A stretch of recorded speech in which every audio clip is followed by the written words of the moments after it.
बिस्मिल्लाहिर्रहमानिर्रहीम। लाखों दरूद पाक हज़रत मोहम्मद सल्लल्लाहु अलैहि वालैहि वसल्लम और आप सल्लल्लाहु अलैहि वालैहि वसल्लम की आल पर। अस्सलामु अलैकुम। मेरा नाम इफ्तिखार अहमद है और आप मेरा यूट्यूब चैनल नॉलेज देख रहे हैं। मेरी आज की वीडियो का अनवान है अपने घर की रूखी सूखी। एक शख्स निहायत तंगदस्ती के आलम में अपनी ज़िंदगी बसर कर रहा था। रोज़ाना रूखी रोटी और प्याज के सिवा उसे कुछ मयस्सर न था। एक शख्स ने उसे कहा कि तू बेवकूफ़ है, बादशाह की जानब से रोज़ाना खाना तकसीम होता है और हर शख्स को दाल रोटी मुफ्त मिलती है।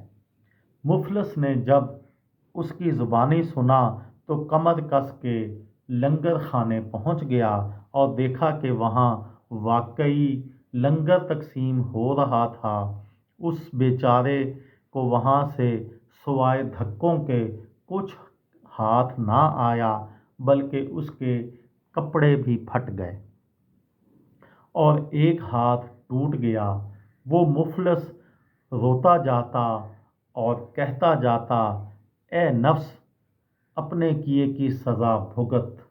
और जो हिरस के फंदे में फंसे उसका यही हाल होता है। हिरस के फंदे में फंसे हुए की बदनसीबी में कोई शक नहीं होना चाहिए।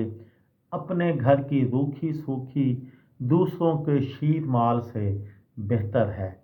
इज़्ज़त नफ्स बहुत बड़ी चीज़ है जिसकी आजकल हमारे माशरे में बहुत ज़्यादा कमी है।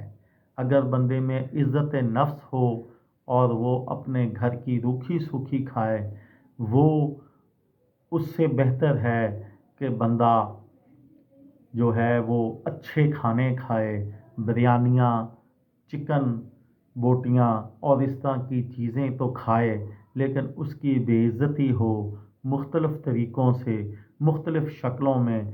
इज़्ज़त नफ्स भी मुख्तलिफ़ शक्लों में ज़ाहिर होती है और इज़्ज़त नफ्स मजरूह भी बहुत सी चीज़ों में होती है।